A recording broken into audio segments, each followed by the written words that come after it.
All right, our first performer tonight is Lisa Frias in Project Room 31.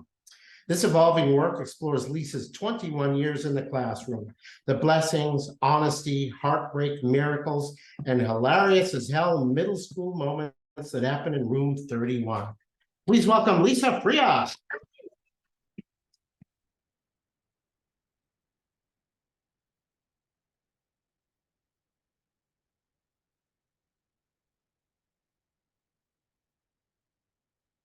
We just go, go, go. Find the honey in the water in the well. We just go, go, go. Find the honey in the water in the well. Sky poem cracked and all the birds fell. Angels help in charity to ring the big bell. Our hearts are big and our promises long. Sweeping up the dirt as we're carrying on. Warm-up time, duckies. Make sure you can see yourself in the mirror. Here we go. Feet parallel, shoulder width apart. You want to keep your knees soft and not rigid. Now, bend and straighten. Right foot out, bend and straighten. Nice and easy. Right foot front, bend and straighten. Right foot back, bend and straighten.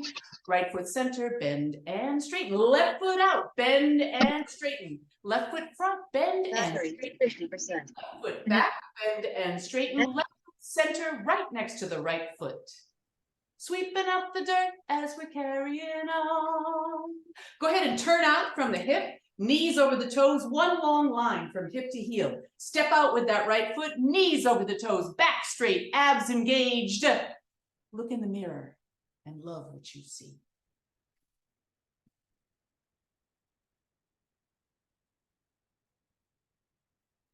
Teachers say some really bizarre stuff to kids. Some of it is really serious and damaging because it's racist or homophobic or authoritarian or shaming. Some of it is just weird. I had this PE teacher in elementary school who used to make us first graders run in the snow in our little white kid sneakers all winter long with no jackets. She also had this obsession with warning girls about the dangers of sucking on the ends of their braids. She would give us these long, drawn-out lectures about it, citing numerous instances where girls had to have their stomachs pumped because of the huge hairballs that had accumulated in there. She gave us this lecture at least once a week. I mean, how much fucking hair do you have to ingest to end up with a humongous hairball in your stomach? I always imagined it was the size of a basketball, maybe because she was the PE teacher. And all of her lectures really did was make us suck on our hair that much more, maybe out of curiosity, or perhaps a perverse desire to actually get hairball sick and subsequently have to have our stomachs pumped and not have to run laps in the New England snow and ice in the middle of February. She was very stern. She always wore culottes. I guess now they call them skirts.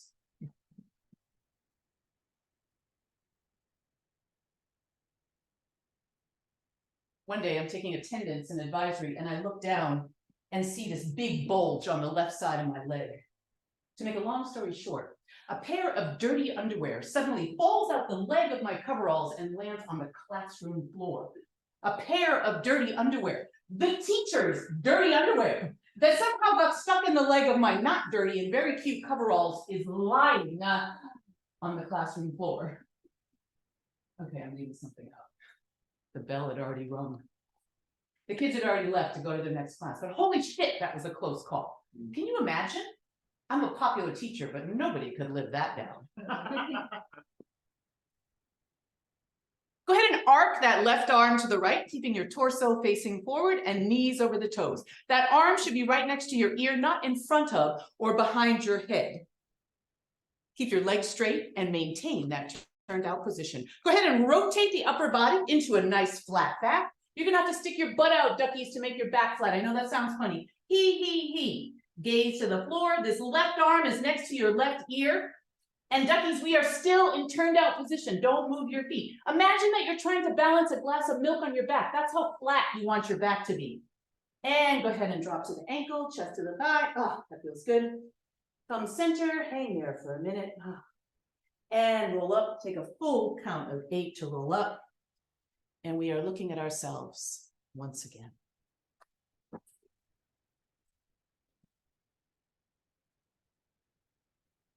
I went to school with extremely wealthy kids who never missed an opportunity to make fun of my discounted jeans from Kmart, or the fact that I'd worn them 2 or 3 times this week already.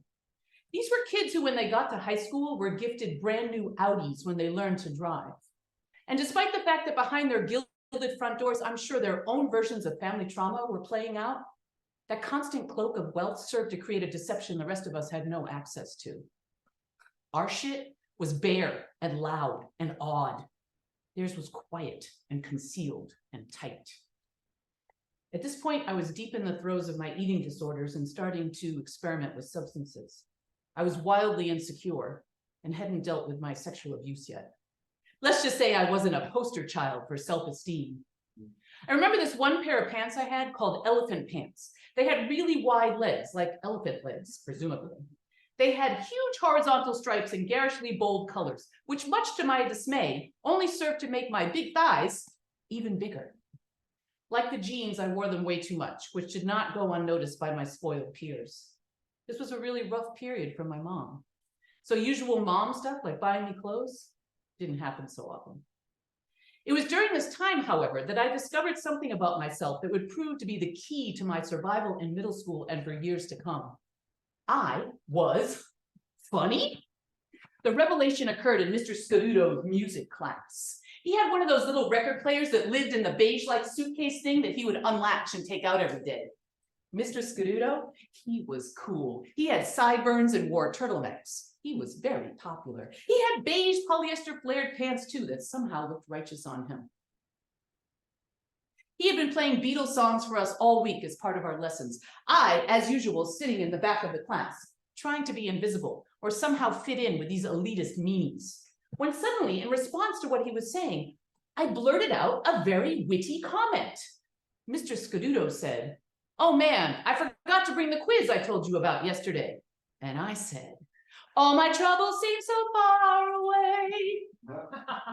A car crash could not have elicited a more startled response from my classmates. Every single head in front of me whipped around to see where the comment had come from. "Who said that?" one of them implored. I froze in my seat, sweat pooling under my always sweaty armpits and running like a river to the waistband of my elephant circus tent pants. As I sheepishly smiled and slowly raised my hand, something miraculous happened. The room filled with laughter. Not the usual at me kind of laughter that I was so familiar with, but the, "Hey, you secretly funny person, we actually approve of you in this moment" kind of laughter. "Good one," somebody said. A few more delayed chuckles filled the room. Even Mr. Scaduto was laughing. I could never compete with the shiny popularity or wealth of these kids, but I could, on more than one occasion, make them laugh. And this, my friends, saved my ass.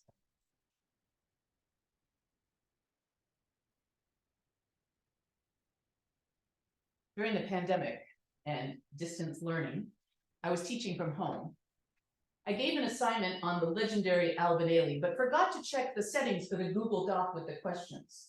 So instead of a private make a copy for each student, I accidentally posted it, giving all students editing capacity.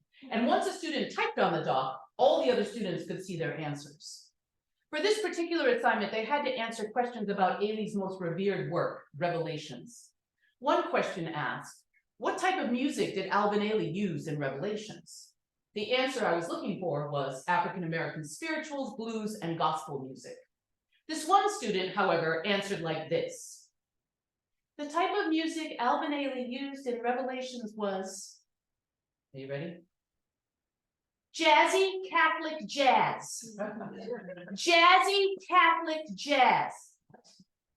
Jazzy Catholic jazz. Because Jazzy Catholic jazz student was the first to answer, and because I had messed up the settings, all the other students saw her answers before I realized my mistake. So out of 100 or so students, I'd say a good half to 2/3 submitted Jazzy Catholic jazz as the musical choice of the legendary and iconic Alvin Ailey.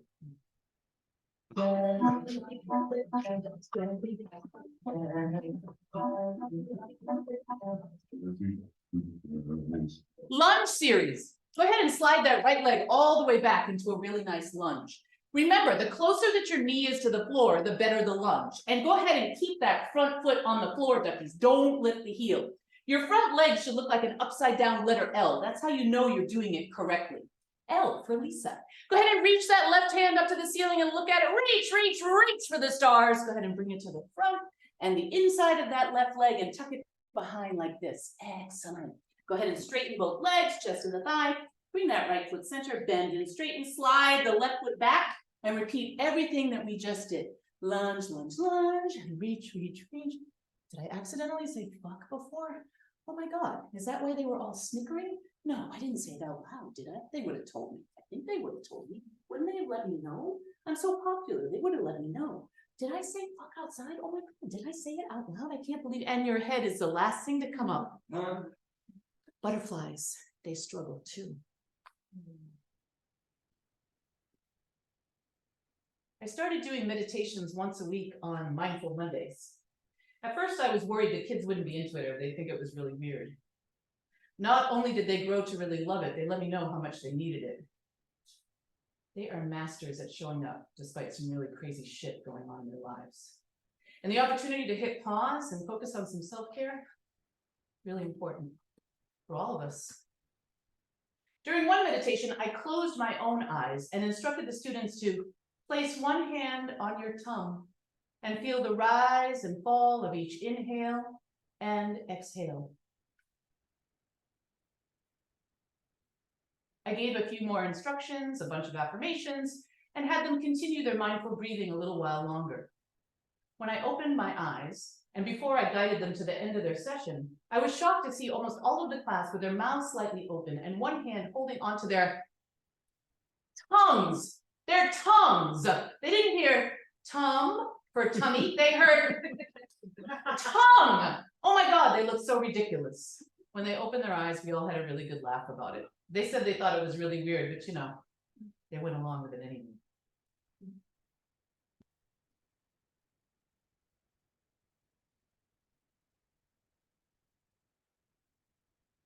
I had a number of teachers who desperately wanted to be seen as cool. You know, Mr. Scuduto kind of cool. My 7th grade math teacher, Mr. Schreiner, not so cool. He would have his back to us as he was writing on the chalkboard. He'd be lecturing and frenetically writing on the board, chalk clicking on the board, click, click, click, chalk dust flying off his hand, his body moving side to side as he wrote. After he finished whatever lengthy explanation he was frenetically giving, he would turn around to face us and he would have chalk all over himself. All down the front of his pants, his crotch, all down his shirt. And here's the thing that would really have us losing it.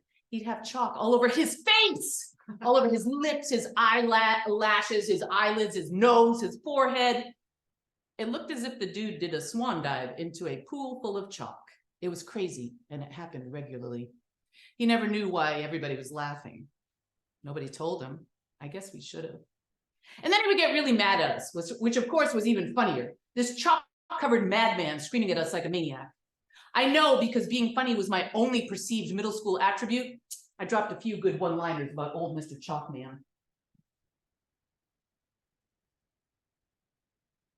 One day, in 1st grade, my teacher brought a mattress into the classroom. A full-sized mattress that she plunked down in the middle of the floor toward the front. Everyone stared at it, not knowing what she was doing. She then went over to this one student, Omar, took his hand, made him stand up, and dragged him to the mattress. She said, "Since you can't stop wetting your pants, Omar, you can lie here like a baby." Omar started crying hysterically, trying to pull away. I think a bunch of us started crying too. We were only 6. It was horrible. She pushed him onto the mattress. He was sobbing uncontrollably and jerking his body all around.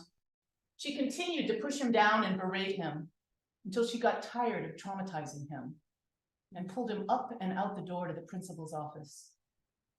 Omar was one of only a few Latino kids in the class. She completely humiliated him.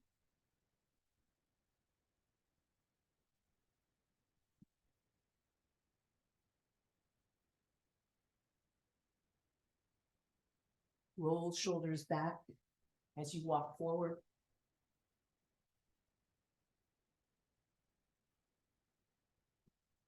Roll shoulders forward as you walk back.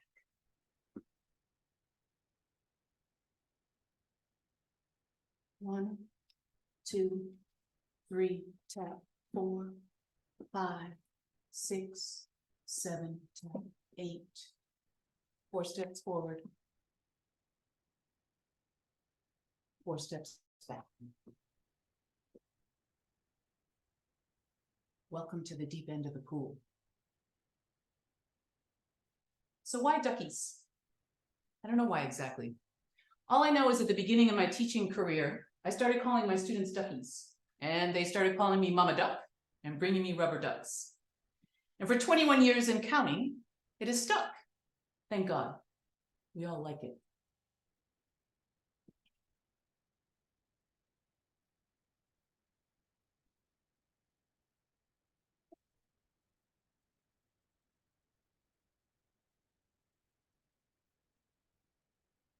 This is for the duckies who hide in the bathroom.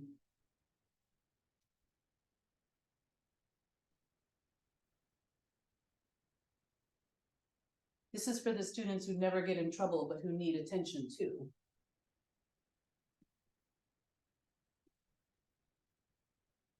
This is for the kid whose shoes are too small.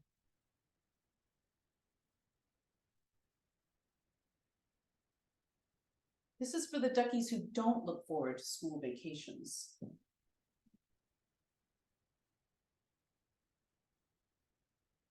This is for the students who really, really try.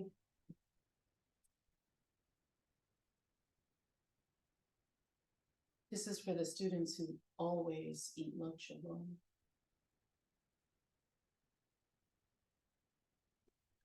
This is for the kid who thinks they're fat and ugly and stupid.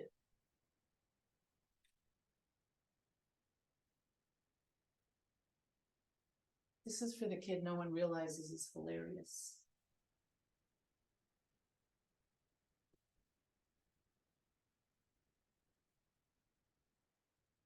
This is for the student who pulled the train last night and comes to school drunk.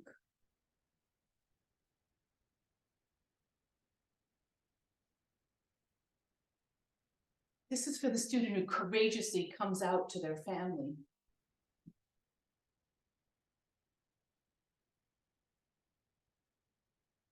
This is for the duckies who say hi to you 5 or 6 times a day.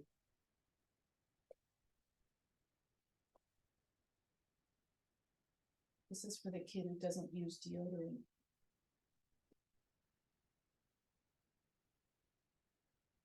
This is for the students who make a big, beautiful choreography for you after your dad dies.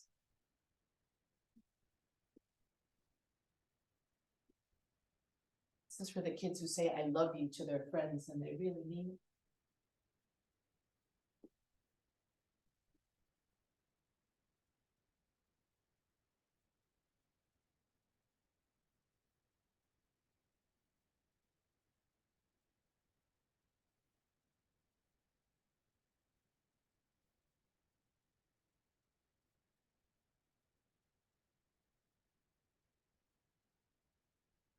This is for the duckies who don't live to see graduation. This is for the kids we can't ever forget. We just go, go, go, find the honey in the water in the well. We just go, go, go, find the honey in the water in the well. Sky cold and cracked and all the birds fell. Angels up in charity to ring the big bell. Our hearts are big and our promises long. Sweeping up the dirt as we carry it on.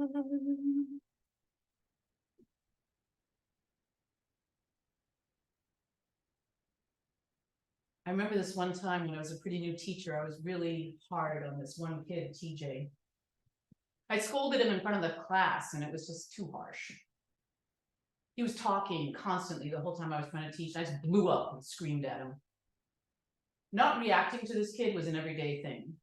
He was pretty charming, very bright, but always, always pushing the limit. He drove me crazy, honestly. But still, I was too harsh on him. I could have taken him out in the hallway and, checked in with him and apologized, but I didn't. I knew that since I had humiliated him publicly, I needed to apologize publicly. And so I did. I'll never forget the confused look on his face that melted into a smile. I think he even puffed out his chest a little bit. It's all good, Mama Duck, he said. And that moment, it was a game changer for both of us. He was always teacher's helper after that and tried really hard a lot of the time, even caught himself when his behavior got funky. And that's been my policy ever since. I'm strict. I'm very loving. And I try to apologize when I fuck up.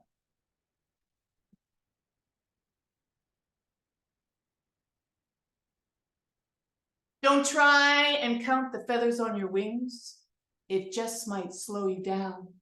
Like a fear or a fog or an uninspired lyric to deceive you in the smoke. You've got to keep going anyway. Perched on the lip of everything you hope for and everything they dreamt about. The soil beneath the floor that's underneath your toes, the yesterday behind the morning of today, it comes in again. Bright and blinding custard, a lemony truth against the sky, and you know you are awake. Butterflies, they struggle too. And you are exactly who you need to be in this moment, duckies. Don't try and count the feathers on your wings, it just might slow you down.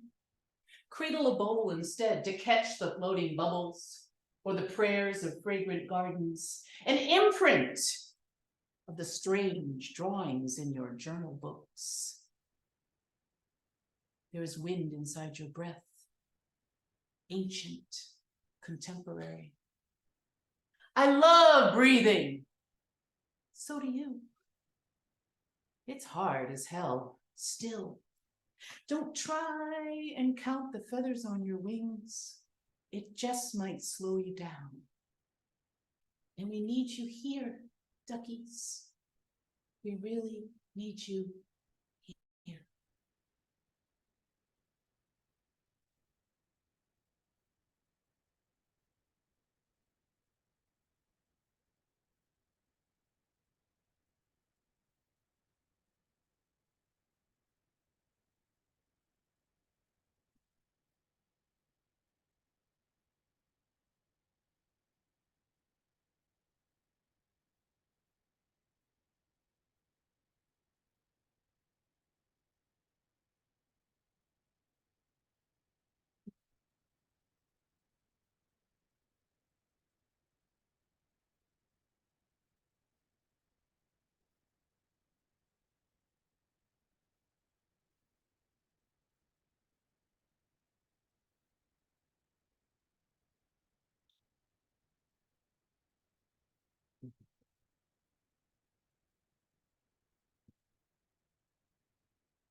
Little slow in the uptake there. Anyway, Lisa Frias, everybody.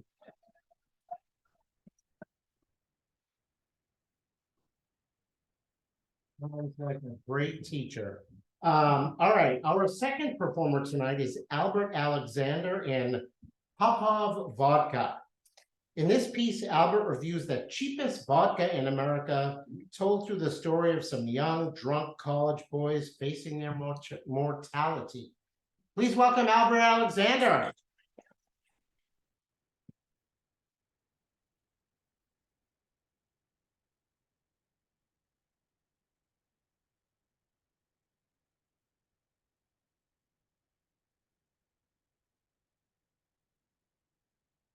Popov vodka is the death wish incarnate. Look into a bottle and see emptiness. Taste it and tempt oblivion. The scent is a warning, and the flavor is a confirmation of that warning. The label is sinister, the grim shadow of the Kremlin gazing demonically out from behind a red square. That cheap label, the cap, the plastic bottle with the seam on the side, certainly the product. It's all plain to the point of disrespect. There's nothing, no nod, the slightest bit of luxury or dignity. And maybe that's appropriate. This is a drink that you don't want to be seen with. It's the kind of thing you buy in desperation, late at night, at a corner store you don't recognize. The kind of drink you take home in a paper bag, finish in private, and then bury the empty under a layer of trash. And back in college, it's what we drank. I went to a Big Ten university, Michigan State. Sports Illustrated used to publish a list, top 10 party schools. My school was not on it.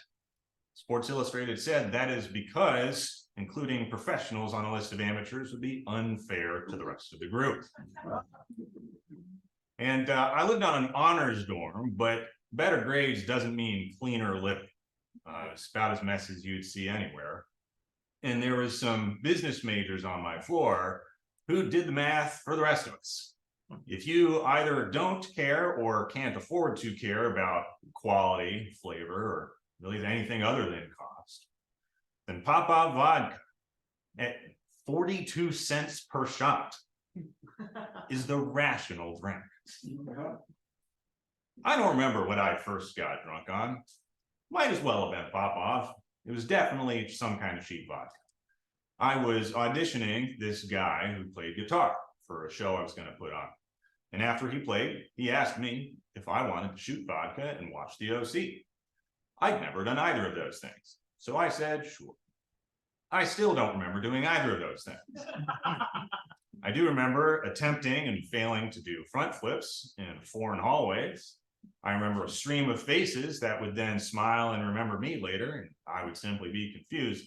And I, most of all, remember the frustration of trying to touch my fingertips exactly together and failing. My fine motor skills not responding. I remember these things, but the rest of the night is lost. A lot of nights were lost to Popov. And so, though there are some nights I don't remember, I do remember the boys. I remember a boy who had celiac, but drank a lot of beer anyway.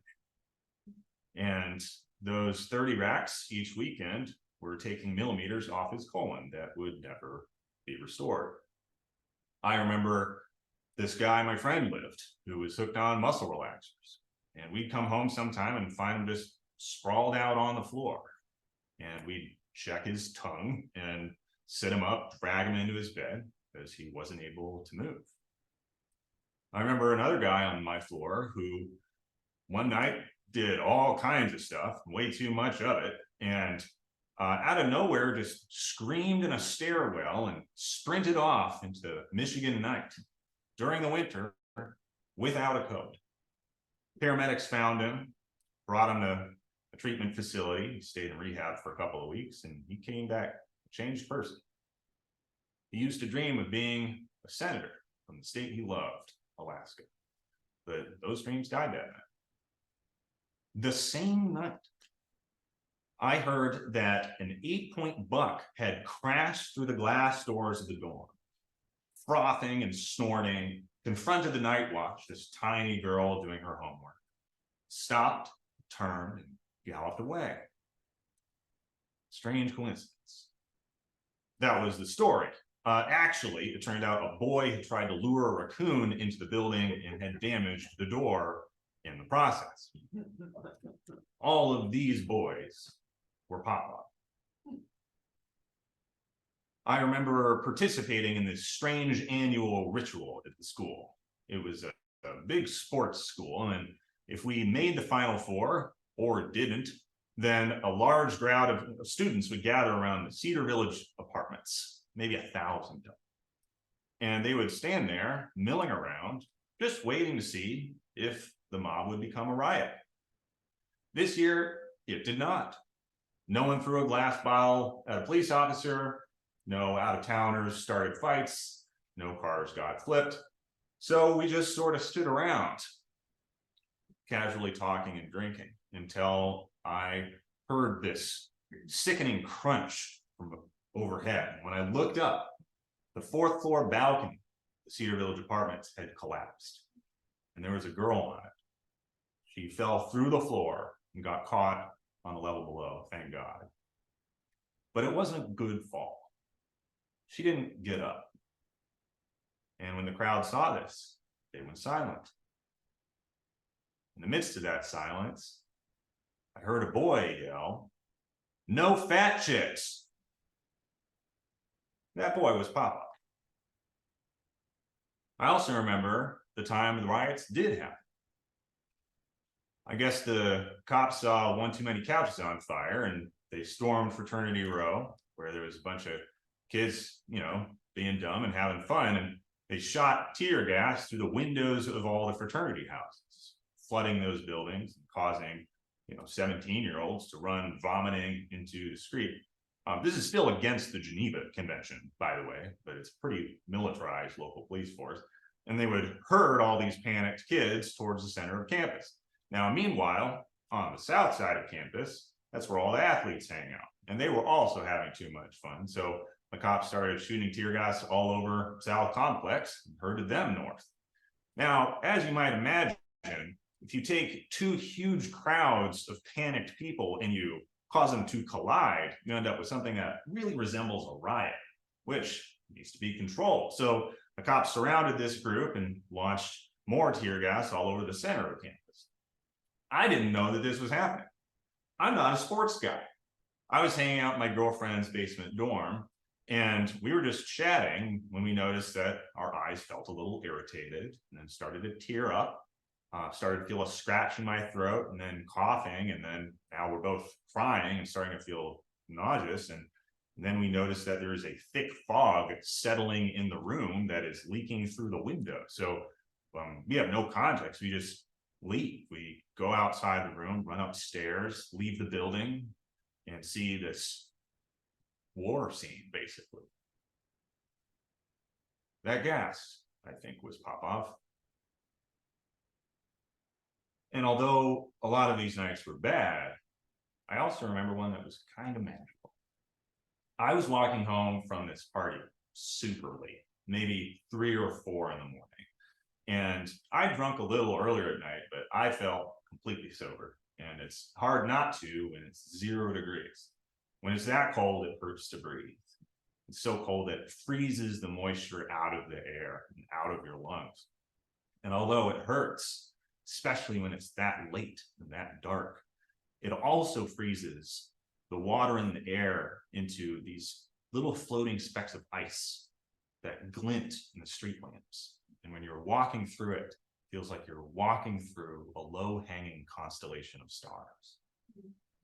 And I was walking through that constellation in the empty parking lot of the stadium, a parking lot that is totally empty except for one parked car. It's very quiet until I hear the rickety sound of a badly maintained bicycle coming up from behind. And as I turn, I see a boy on this bicycle, kind of wobbly. And I don't believe in ESP, but I knew what he was saying. Just one thought left in his brain: don't hit that car. He hit the car. He slid a good 10 feet on the glossy iced concrete. Was obviously stunned. Took him a second to catch up to what was happening, but immediately got to his feet, struggled to stabilize and righted his bike, got on his bike and started pedaling. Was a little wobbly at first, but then picked up speed and straightened and wheeled in this big loop, finally getting his bearings, and then hit the car again. That boy and that car were both Popov. I think we all know Popov isn't something you drink because it's good. You don't really drink this stuff because it's fun to drink. Popov is something you drink to excuse the decisions you're going to make the rest of the night. Decisions predicated on that initial bad decision, the decision to drink poison that you don't like, poison that you pay for the privilege of drinking, knowing the next day you're gonna feel worse. But the trade-off is that if you get it dialed in and the mood is right, that maybe tonight this will cure you of your overthinking. You'll be able to finally relax, unlock your body, and dance the way nature intended you to. Clumsy and fearless. That's the idea. For me, there is no magic dosage. Maybe it was something to do with the fact that I was in the middle of the financial crisis with a bunch of friends who had never really earned their way, myself included, whose parents had houses that were underwater and they were surrounded by all this madness.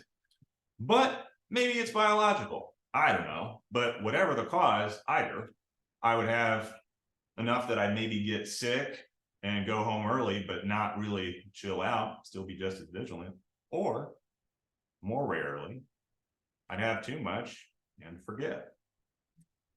There was no night where I drank enough to really relax, enjoy the experience, and remember how it felt. The first time I felt that way was not with the help of Popov vodka. In fact, I was completely sober. Some graduates of the engineering school where I was training, had come back to watch a football game with their undergrad friends. Two guys decked out in full school spirit stuff, had a six-pack, and they're hanging out with a small group in the dorm. And I didn't really relate. Like, I don't really go for the old school spirit thing. We just didn't really have a lot of overlapping interests. I was in engineering for practical reasons. But even though I had trouble connecting with these guys, I clung to the experience, to that memory for that entire 4-year stint. Because I could tell that they were stable, they had their lives together, they could afford the generosity they were showing us and showing themselves. They were my proof that at the end of this long, dumb ride, some folks made it out, built a life, slept soundly, knowing that each day they were adding more than they were taking away.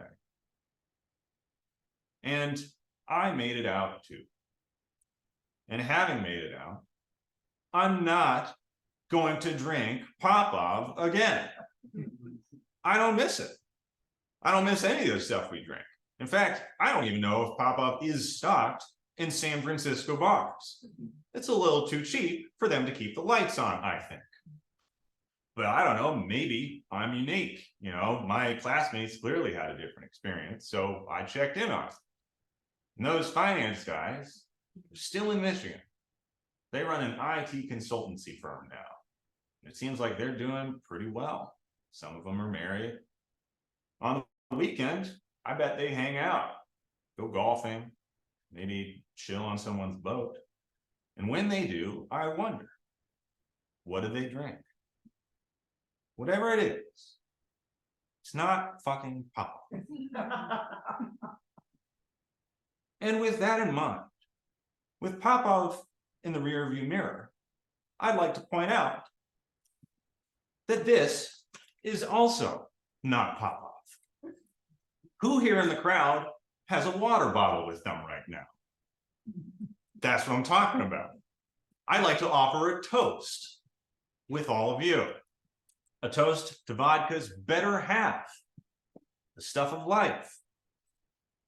A toast to something that, although it isn't aged in barrels, and the taste isn't supposed to change, it tastes a little better to me every year I drink it. Cheers.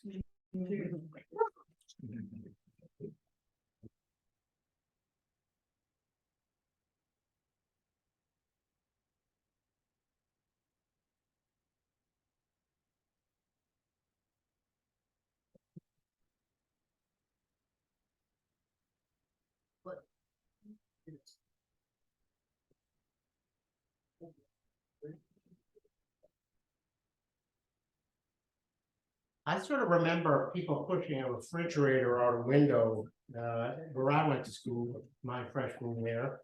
I don't, but I think it was beer that was behind that. Anyway, Albert Alexander, everybody.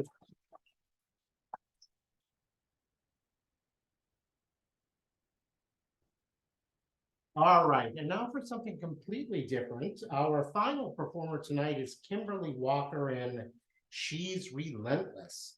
In this piece, Kimberly shares her newfound love of herself and how the fantasy of a handsome EMT inspired her survival and healing. Please welcome Kimberly Walker.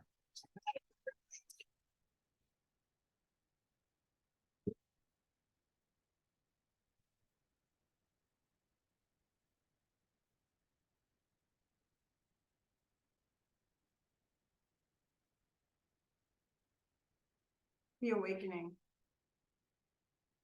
My awakening happened November 13th, 2017.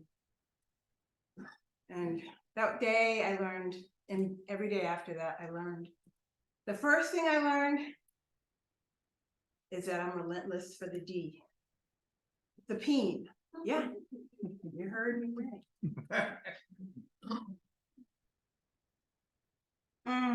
I blame her, that throbbing pulse between my legs. She's relentless. Let me explain. There I was on the garage floor of my basement, my apartment, thriving in pain. I couldn't breathe, gasping for air like a fish out of water. I didn't know what was wrong with me. Was it a spider bite? Was I having a heart attack? All I knew was that I was in severe pain. Breathing was a chore. And the feeling of my legs was diminishing with every cry for help. I opened my eyes when I heard his voice. My tall, blonde savior. There he was, pillowy lips, chiseled jaw, eyes the color of root beer candy. Ma'am, I heard him say. When did I become a man? Yes, I said, batting my eyelashes, stretching my eyes. Ma'am, can you tell me your name? I told him. And the year? I told him. What's your name? I gasped out. And he said, Kim, could you slow your breathing down for me? And he asked me in the most tender and loving way. You know, like my husband would, if he were my husband. And I said, like this? Arching my back, really staring into his eyes in an attempt to open his heart. Now the pain felt like it was hot. It felt like a stake going through my chest and out my back. And as he held my wrist and asked me questions about myself, I thought, wow, this is the best day ever. Is this the beginning of a love affair? And then I heard him say, her pulse is normal, heart normal. And I was like, well, if he touched another part of my body, he wouldn't be saying that. Because at that time, the pulse in my pants was the only thing I had, the only feeling I had from the waist down. And I focused on that and I let her drive. So when we got in the ambulance, I continued the flirting. He asked me the last thing I ate, and I told him. And then I asked him what his sign was. And he asked me how much I weighed, and I didn't tell him. And I asked him if he believed in fate, if he wanted kids. And when we got to the hospital, he asked me if there was a number that he could call to just let my family know where I was and what was going on. And I said, no, I'm gonna be okay, but I'll give you my number and we can talk tomorrow perhaps. And he professionally declined. I learned also later that night that my aorta was swollen and there was an abscess that was pressing against my spine, which explained the numbness in my legs. The doctor cautioned me that I had a 20% chance of surviving, and if I did, I'd never walk again. And I thought, my goodness, I'm never going to see my family again. And then I thought, well, okay, everybody I love knows I love them. I won't have to pay my taxes, and I won't have to hear another word about Donald Trump. As we rolled closer, though, to the operating room, the anxiety became real. And I thought, well, this is the time to get religious. So I started to try to recite Bible verses.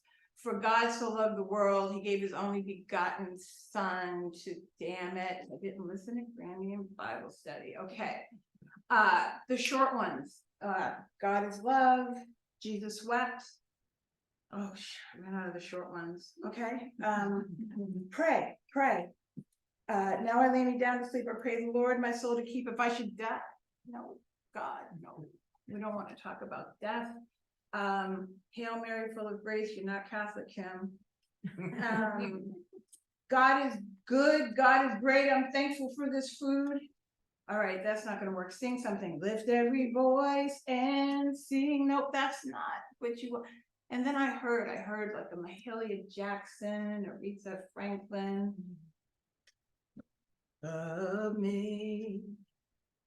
Amazing grace, how sweet the sound that saved a wretch. And he lifted me off the gurney and on to the operating table. I once was lost, but now I'm found. Was blind. And as the anesthesiologist lowered the mask, I felt the tears rolling down the side of my face. And I surrendered. I surrender to you, God. I surrender to your will. I surrender.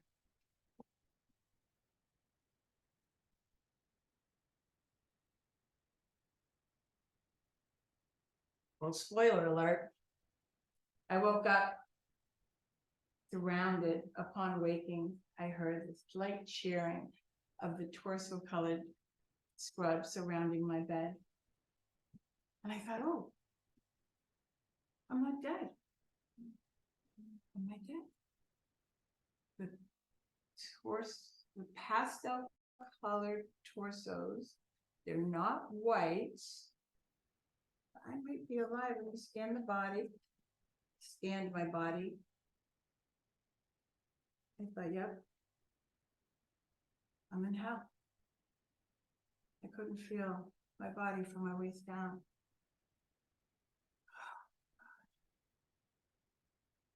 I thought we had an agreement. You were going to take me if I wouldn't walk again. God, how can you preserve my life and not my legs? Oh. God, my legs are my calling card. They brought the boys to the yard. So you don't understand, my legs were once described as tall as hope and as strong as desire.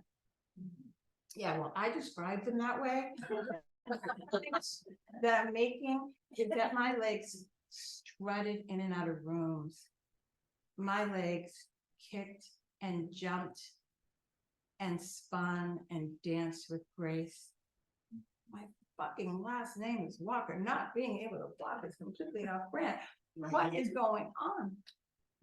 And then I heard this nurse say to me, "You are so blessed. You are so lucky to be alive." And I resented that so much because all I wanted to do at that moment was die. It felt like just minutes being in the IC room when I saw my oldest brother smile enter the room before he did. And behind him was a parade of jovial family and friends, all armored in their enthusiasm and their glee. They came to breathe love into my heart. See, they knew that my life was in the balance and they were there to bring me back to my feet. But what they didn't know is while they were praying over me and decorating my room with flowers and inspirational quotes and showering me with adoring love, I was cursing God and praying to die. When they left, it was, I call it radical solitude. There I was, laying in my bed, a body in breakdown, hooked up to machines, hardware wired into my body like Neo from the Matrix. I couldn't move. I couldn't run from my thoughts. I couldn't eat them away. Couldn't drink them away. I tried to fantasize them away, but true to life, my fantasies diminished like the lower extremities of my body. So masturbation was out of the question.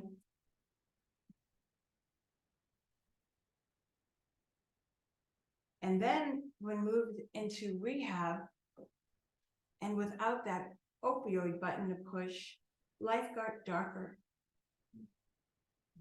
And what I wanted was death. And if I could have committed suicide, I would have. And that thought scared me. And there I was again at the end of my rope. So I surrendered.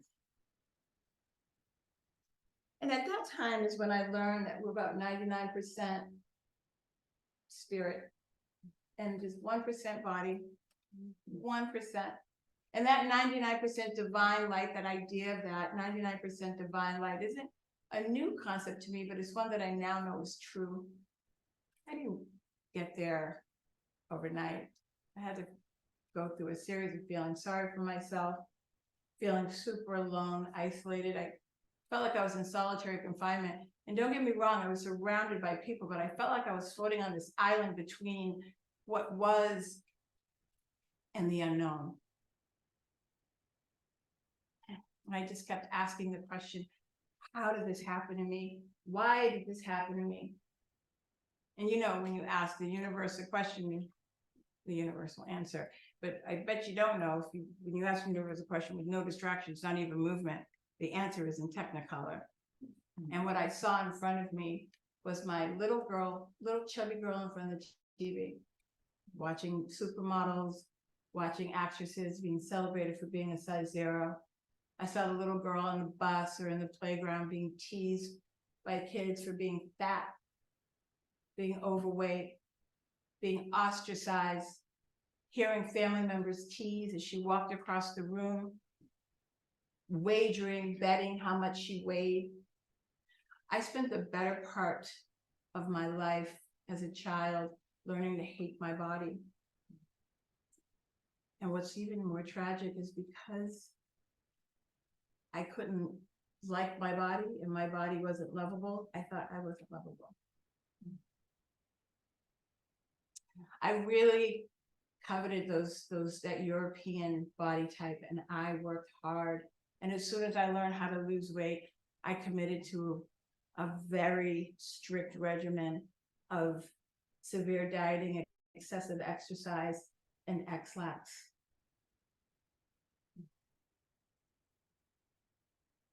I didn't do those things.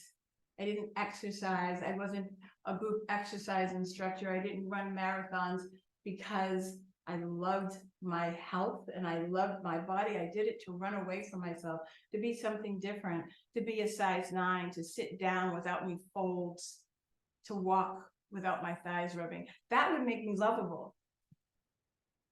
That would make me deserving of love. The awakening. It was like if Charles Dickens wrote it himself. I was sitting there in that bed crying and asking for forgiveness and praying for a do-over.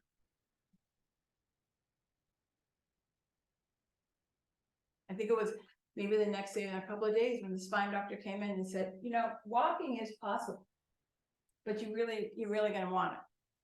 You're really gonna have to want it, and you're gonna have to work very hard at it. He said, physical therapy, without a doubt, day to day, and you will know if your body is functioning or functionable, because you'll start to feel cramps and pulses in your legs, and they'll be uncomfortable. But just know that that means that there's life down there. And I enjoyed hearing that. I loved hearing what was possible, but at that moment, what I really loved is knowing that I got to sit with myself in solitude and really connect to that divine source, that me that I have never known. And with that, seduced by the divine, I created the greatest love affair, the love affair with me. Before I go on and tell you more about the lessons, I do want to tell you that I did see that firefighter again. I did. So it was about a week after I got out of rehab, and I was in a went to a yoga class. Listen, old habits die hard. I went to a yoga class. Okay, don't judge me. In my wheelchair, I can sitting there waiting in the boutique, waiting for the class to start, and almost starting to feel sorry for myself, as I could see the women just kind of flossing in and out of the racks in the boutique and just looking free. And then I looked out the window and I saw this pride of firefighters walking past the window. In my mind, they're walking in slow motion. And I caught his eye, and he caught mine. And I followed him as he continued to walk by, and he was looking at me.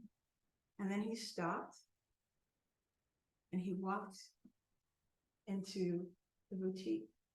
He was walking over to me.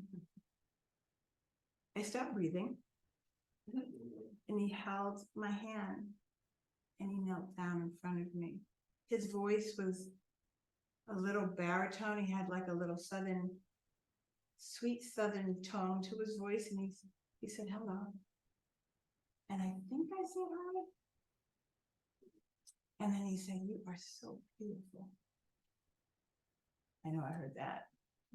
And then he said some other things about maybe like that I'd be able to walk again, or God has my back. He said, but you know, I had to tell you guys, I stopped listening, because those spasms that the spine doctor told me about, they were happening in my vagina. I was having an orgasm. I was having a Kegel-thon in my pants. This was the best sex ever. And in that full circle moment, I knew that I would walk again. I knew that I would dance again. And I took every moment and every opportunity to get to every physical therapy class, because I had plans. I had plans for this man. I had plans for my life.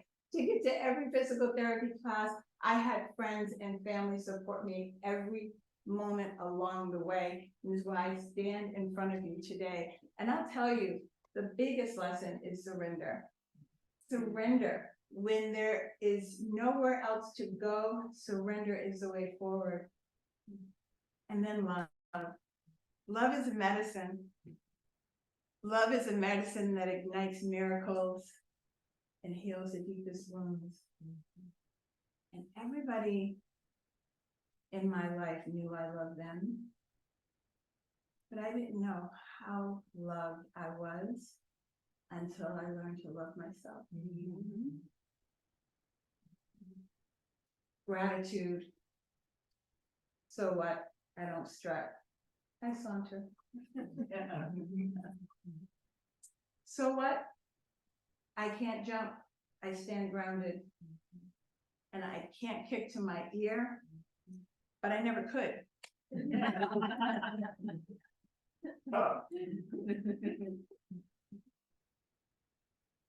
And you know, my body, our bodies aren't jokes. Our bodies aren't apologies. Our bodies are 99% light and 100% miracle. The second time I saw the firefighter, I found out where he worked.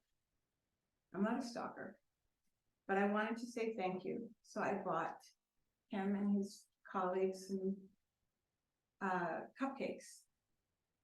And I walked in, I sauntered in, and I gave him the cupcakes. As a gesture of gratitude, and I also wanted to see how far I could take this miracle. Spoiler alert. Thank you.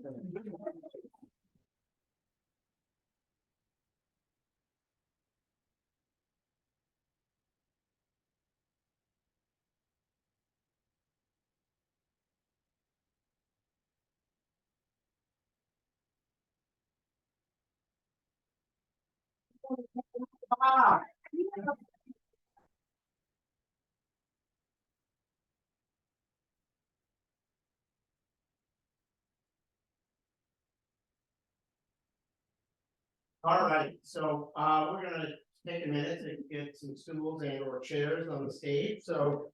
If you all would be thinking of some questions you might like to ask, we had 3 terrific performances tonight.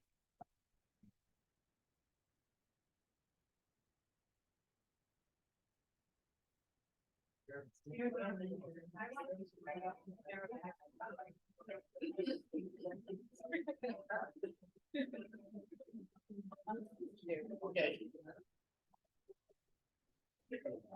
Oh,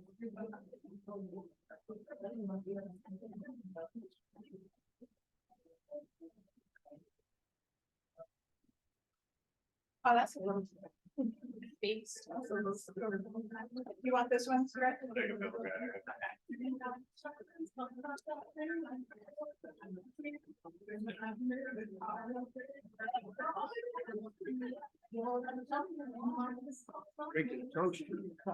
Throwing it at you. Yeah. Why you participate?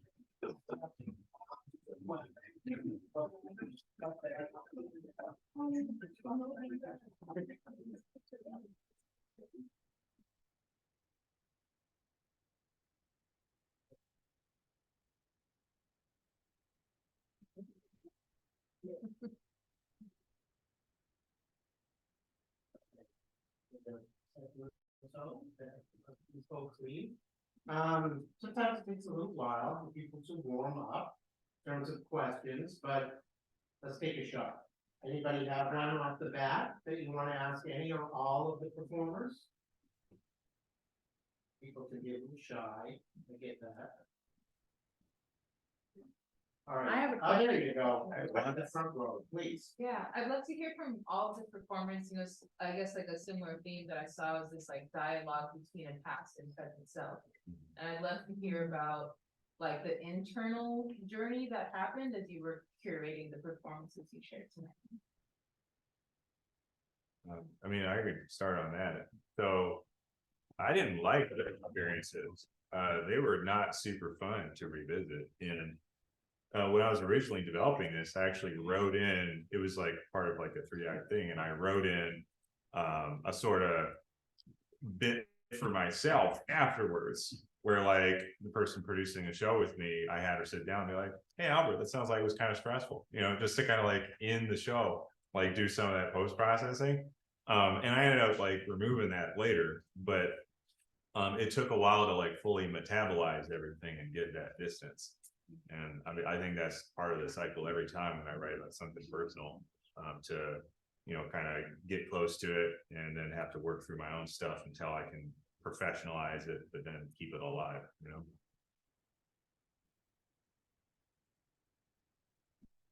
Thank you for that great question, Raina.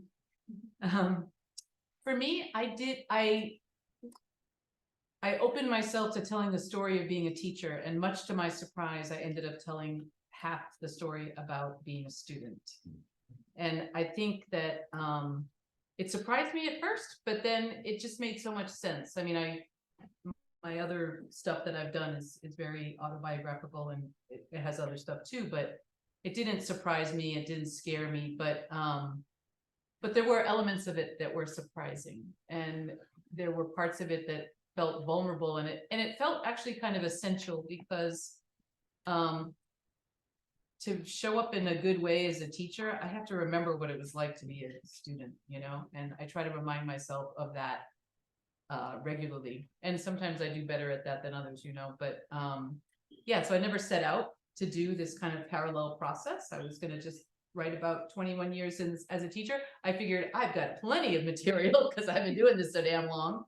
And then it just really wanted to be about me as a student as well, and my experiences about that. So I don't think I gave it much thought.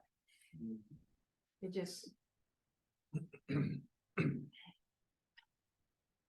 the journey, I had to find out why the fuck I was laying in bed, half numb, and that's what happened.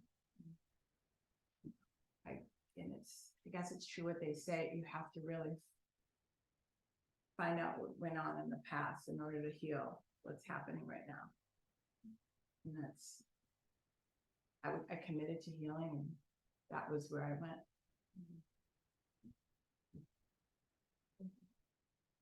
I love the question, by the way. It's a very good question. I wish I was more of a thoughtful writer that way, but Questions? More questions? I have one. How was I? Was I okay? I was so nervous because there was. You're the first, I've been to many of these, and I felt like you were telling me a story personally. I felt like you were a friend telling me a story.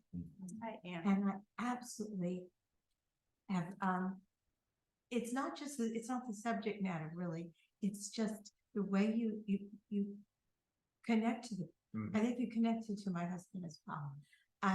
It's just like you're telling me a story as a friend. And my sister is a teacher. And so you're precisely, if you don't remember being a student, and it's so real. And these kids are wonderful. And she doesn't call them duckies, she calls them darlings. And they love her. And you remind me of her. And I never drank vodka in my life. So it's not too late. Don't start. I think I'll just stick with gin. I drink any kind of vodka. But it's a great story. That you all love it. Yeah. Thank you. Thank you so much. Oh, Very sweet. Thank you. Yeah. Gentlemen, we have a question that came in from our Zoom audience. What Was it the inspired- firefighter? Because he's watching. I think they said it, they were up on a hook and ladder. Like, what inspired you to get up on stage and tell the story? I mean, obviously you had this event happen in your life, but I think maybe like, why here? Why in this setting, this forum? There are a couple of reasons. One is that I feel like I learned a lot in this journey, and I want to share it. There, I'm gonna cry.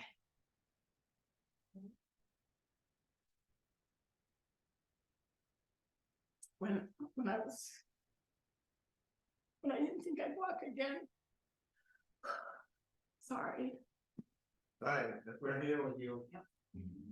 When I was in that space where I just thought my life was stopped at that moment where I didn't know that there was a possibility of progression. I really questioned, like, what have you done with your life? Like, I know I have things to share. I write all the time, and I just don't share them because I wasn't loving myself. So I didn't think anything that I wrote was valid or valuable. And this has been a journey of me just really embracing me and loving me, and it's true. I mean, I have my bad days, you know, but I'm feeling myself these days, you know, and so I want folks to know, and that's the third thing. I am. I want to be in the spotlight. So this is an opportunity to do that, and there's a story to tell, and there's things to share in the story. Yeah, and I hope, you know, it resonates with somebody, because somebody's out there not loving themselves because something's wrong, or their body isn't the way they want it to be. And we're so much more than our body. Thank you for asking. Thank you. I haven't known you long, you're the most authentic, human, loving person. Thank you. She's one of my yoga students and friend. Yes, Ken. I just want to give all three of you a compliment. I work here, you know, and Kim came at 4:30. I was knocking on the door in the building. And there's this very sincere person coming to the door, wanting to come in and get settled in. I said, you know, I'm the only person building, I can't let you in, but you're the full place in that coffee shop, because you were so eager to share. And I have taught school for many, many years before I gave up in California, teaching arts. And I'm a recovering alcoholic, and I stopped when I was 19 for totally different reasons than you. And I just had a stroke in December. So each of you told a story that I think everybody here can relate to in a different way and touch the part of us. I just want to encourage you to keep going. And you're so brave in sharing your experiences with us. And it was really a magical night of you being so authentic with us. And thank you very much.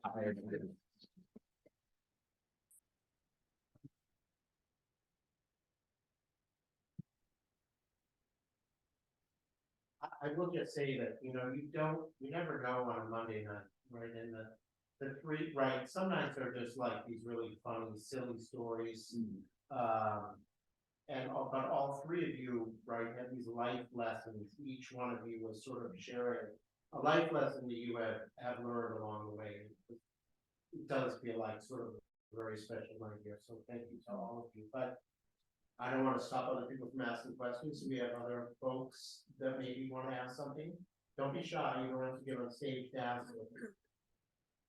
Well, actually, this is your second time doing this. You did it 2 weeks ago. Mhm. What's the difference between 2 weeks ago and tonight? Did you learn something new? Did you practice something new? Is it a different audience experience? I'm just curious. Did you have a different experience? Did you have the same experience for the night? Yeah, y'all are better. It's better on this. No, it's true.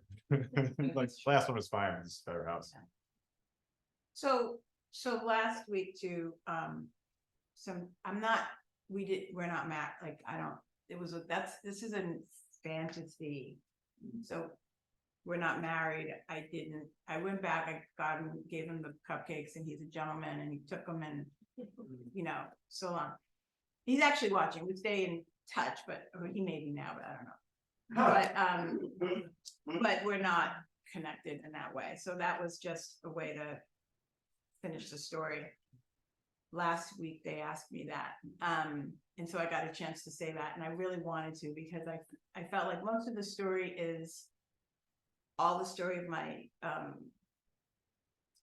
things that I went through physically, health, were true, but I colored it with the fantasy to tell the story. And this week I had a lot of people in the audience that I knew were in the audience, and I felt a little bit more nervous than I did last week. Yeah, I totally felt nervous. I could see, like, I could hear my brother's lap. My brother's right there. This is the smiling guy that walked in the. This is the ribs room. guy. This is the ribs guy. All right. Yeah. And I knew that I could hear his laugh, and, you know, so it got a little distracted, so I had to find my center. So this was a good experience for me in doing this work. While I continue to grow as a storyteller, to be able to keep my center, even with folks in the audience. I think, Kimberly, your word surrender is what I want to talk about with the difference between last week and this week for me. I always feel like this is new work for me, and last week was the first time that it was on stage. So of course, the first time you're like, am I gonna fucking remember all my lines? Am I gonna go in the middle of it, you know? And this week I felt like I could get more in the pocket of it all. I could surrender to it. My own personal trust of the material and the fact that I was the right person for the job kind of kicked into a higher level. So I love that, you know, it's, we were talking backstage, we all really like each other, which is really great. Like, we really enjoyed performing together. You know, theater is like this microcosm of the macrocosm of life, because you get to go through all of these emotions in this condensed period of time, right? You get to get insanely nervous. You get to connect with other human beings on a deep level, usually. You get to execute something, and then you have all the endorphins when it's over. So it's like this very condensed, you know, experience that reflects a lot of other more drawn out experiences in life. So, I kind of went off on a tangent, but for me, it was just like, I was able to just say, all right, let's fall into this and see what happens tonight. Like, I'm not worried about, dropping my lines or anything. I mean, you know, you got to let go of that anyways, right? You know, it's like, because especially when you're doing solo work, my son always reminds me of this, is like, Mom, you're the only person on stage. It's not like being in a dance company where if you mess up, everybody knows it, you know? Yeah, surrender. I want to say surrender. You seemed really strong tonight, and I was here 2 weeks ago. Oh, okay. You seemed like you were just putting it out there. So I noticed that too. I'm glad I read. I was surprised how different it felt doing this again. I'm a writer more than a storyteller. Like, I tell stories, but like, this started out as an essay, and I used to be a songwriter a lot more. And it always felt like songs weren't done until I played them a couple dozen times for audiences, just because you make tweaks and just kind of glue things together in mysterious ways. And so that's been an interesting process to kind of just get the reps on stage and figure out what feels better on a page, you know, needs to change when you're talking about it. So that's been really useful. I do love his voice. Oh, that isn't even the radio voice, man.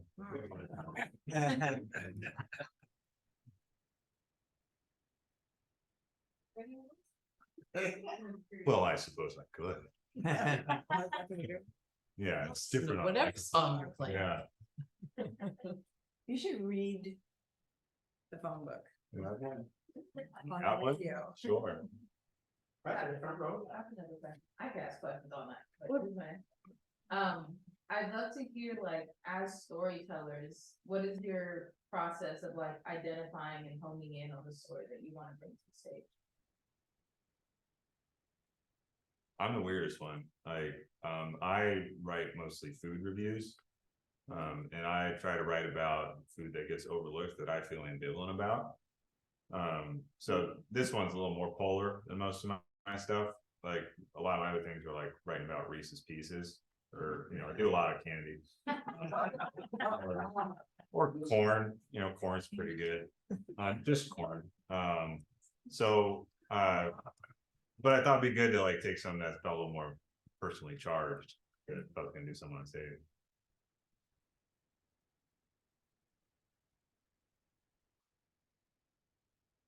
So I just write the way I think. And I think that things that are tragic that happen to me, I think I find funny in them. And I'm also a little bit of a horny person. So then there's sex in there somewhere, because those are things that, I guess, things are laughter, and come on, I mean, are we surprised? Laughter and orgasms, like, why wouldn't that be, you know? So those are the things that bring me pleasure, and that's how, I think that's the lens that I can oftentimes see things out of. And then when I like to write, and when I'm writing, that's what happens. Like, that's what just comes out, you know? But these questions are awesome. Yeah. I need you in my life. Very So good I can ask question. myself, like, or, you know, hear those questions, like, why am I writing about this way? Great. The metaphor that just came to my head, I don't know if it's good or it sucks, but it's like trying on a pair of pants, right? Like when I'm writing, it's like, is it the outfit of the day or am I gonna change it, right? And sometimes, you know, like when you get dressed, you're like, you know, bam, I'm out the door feeling like $1 million. And then sometimes you're just like, I don't feel good and this, and you know, it brings up all these insecurities and stuff. And my son, who I will reference again, he's an actor and a director, and he always reminds me of these things like, you know, just because you write something, you can't make it too precious. Like you have to be willing to get rid of stuff and you have to be willing to move it around. And I feel like that dance is such a delicate one. And sometimes it's just kind of stumbling and bumbling. Like sometimes I'll think that something is just money, right? And then I'll come back to it in a couple days and be like, is it money or is it awful? Right. You know, and a lot of times it's that dichotomy too. And then it takes coming back to it a few more times to really hone in on, is it a keeper? And then is it in the right place? Right. Like there's so much that can, you know, like if you're cooking a meal, you pretty much know that the chronological order of your meal. But if you think about your writing as a meal, all those, what do you call it? Ingredients? No, not ingredients. What is it? Courses. Thank you. Good God. All those courses can be moved around and shifted in a lot of different ways. And it's fun. And sometimes it's frustrating because, you know, I don't know if you know the political cartoonist Eric Drucker. He has a lot of covers on the cover of the New Yorker, and he did this very political comic book back in the 80s called World War III. And I remember I sat for him one time. He was drawing, and he said, and he's a very prolific artist and is very successful. And he said that he will do 100 drawings and keep one, right? So it's like that whole idea of it's not precious, it's part of the process. Just do the process and then see what lands, right? Like see what's left in the pan and see if you like it, you know? And also like, what is your intention in the story? And, you know, I think it's like, I learned this a long time. I'm from the East Coast. So like I'm super aggressive in how I speak. It's like, it's how you saying things so people can hear it, so it can land for you. And so how do you tell the story with your intention, right? So if I want, you know, you to feel like the angst that I felt, but I also want you to understand the lightness in some of the moments in my life that I had the journey. How do I tell that story so it lands for people? Which is why I start with being relentless for the D, because it just kind of starts things off with a little bit of laughter, and then we go into the deep, scary stuff. Any last question or two before we close things off for the night? Well, in that case, how about another round of applause?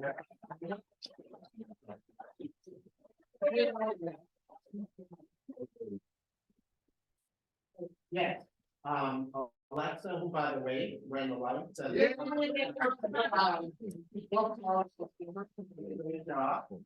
She reminded me to ask all of you, how can we find out about future performances, work, anything, websites, or how do we get hold of you? You all can go Yeah. more development. I got a website, albertalexander.art. I also have an email list for weird food stuff. And so, like, if you're interested in, and I really mean weird, like, so like right now, for example, I've got a bit I'm developing where it's like the suspended punching bag with a cocktail shaker that you do 3 rounds with to make a whiskey sour, and it's very frothy. So like that kind of stuff. So like, if you're interested in that, talk to me. I'll add you to it. My website's under construction, but you can find me on Insta, Lisa A. Frias, and also on Facebook, and website under construction. It'll be up soon. So, let me see. I have a podcast that I'm starting called Gym Tales. So at Gym Tales is an Instagram. And I also do yoga classes on Zoom for people who want some yoga, but don't wanna spend $20 to do it, and you can just donate what you can, and, that is, karmayogatribe.com, so you can go on Karma Yoga Tribe and, find out when our classes start up again. Oh, and I have one more thing. I'm also a member of the Medea Project, Theater for Incarcerated Women, directed by Rodessa Jones. I've been with them since 1995, and we got a lot of stuff cooking, so look for us as well. Thank you. Thank you. Members, as I said at the very start, that you sit on the thing about the kids for going very hot. No, I'll sleep. On the way.